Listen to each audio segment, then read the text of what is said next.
সাধারণ মানুষের দাবি যে অর্জুন সিং নিজে হাতে কালকে রাতে সেখানে গুলি চালিয়েছে। বিধানসভা নির্বাচন এখনও 1 বছর বাকি। তার আগে নতুন করে উত্তপ্ত হয়ে উঠল জগদ্দল। জগদ্দল বাজারে বেলাগাম তাণ্ডব চালালো দুষ্কৃতীরা। দিনে দুপুরে দেদার বোমাবাজি চলল। গতকাল রাতে গুলিও চলে এলাকায়। গুলিবিদ্ধ হয়ে হাসপাতালে ভর্তিও হয়েছেন এক ব্যক্তি। তার দাবি বিজেপি নেতা অর্জুন সিংই গুলি চালিয়েছেন।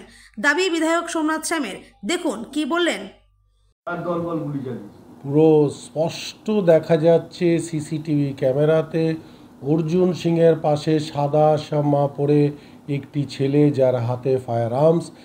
সেই ফায়ার আর্মসটা অর্জুনের পাশ থেকে বার করে সে গুলি চালায় এবং পরবর্তীকালে সেই ফায়ার আর্মসটা যখন সে লোকাতে যায়, যখন পুলিশ বাহিনী সেখানে পৌঁছে যায়, সেটাও দেখা যাচ্ছে স্পষ্ট।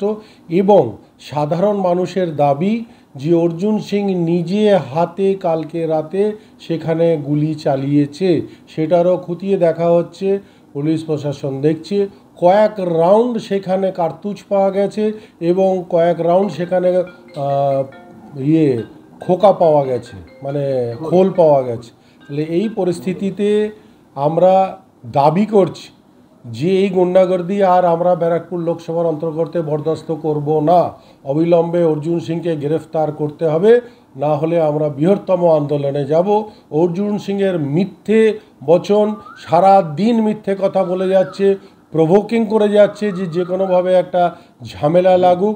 আর আমার কথা হলো, ওনার অফিস থেকে মেঘনা জুট মিল গেট প্রায় 700 বা 500 মিটার দূরে, সেইখানে উনি হঠাৎ কেন উপস্থিত হলেন এবং কেন তিনি ওই রাতের বেলা সেখানে দলবল নিয়ে গেলেন? সেখানে না তো তার কোনো ব্যক্তিগত ব্যাপার ছিল, না কিছু ছিল। এই যাওয়ার পিছনে উদ্দেশ্য কি এবং যারা মারধর করলো তারা কে এবং যারা মার খেলো তারা ওইখানকারই বাসিন্দা, তারা মিলের ভিতরে ঢুকলো কি করে? এবং পুলিশ এটাও খতিয়ে দেখছে যে মেঘনা জুট মিলের ভিতরে অর্জুনের একাধিক গাড়ি যেগুলো উনি চড়েন এবং যেগুলোতে ওনার দুষ্কৃতীরা চড়ে, সেই গাড়িও দেখা যাচ্ছে যে মেঘনা জুট মিলের ভিতরে রাখা রয়েছে। তাহলে এটা বোঝাই যাচ্ছে যে মেঘনা জুট মিলের সাথে ওনার কোনো সম্পর্ক আছে, যে সম্পর্কর জন্যে উনি কাল দৌড়ে এবং ছুটে সেই গেটে গেছিলেন। এটা কারণটা কি পুলিশ খতিয়ে দেখছে। ওনার যাওয়ার কারণ কি, ওখানে কেন উনি ওখানে পৌঁছালেন, এটা তো জানতে হবে। হঠাৎ করে অকল্যান্ডের সঙ্গে এটার কোনো সূত্রপাত নেই। অকল্যান্ড থেকে এই জুট মিল গেট প্রায় 500 থেকে 700 মিটার দূরে। কোনো কোয়ার্টার নিয়ে কোনো ইতিমধ্যে কোনো ঝামেলা হয়নি, কোনো রকম কোনো সূত্রপাত নেই। এটা একটা মিথ্যে অভিযোগ। যে কোনোভাবে অর্জুন সিং এই ঘটনার থেকে নিজেকে বাঁচানোর চেষ্টা করছেন, কিন্তু উনি বাঁচাতে পারবেন না।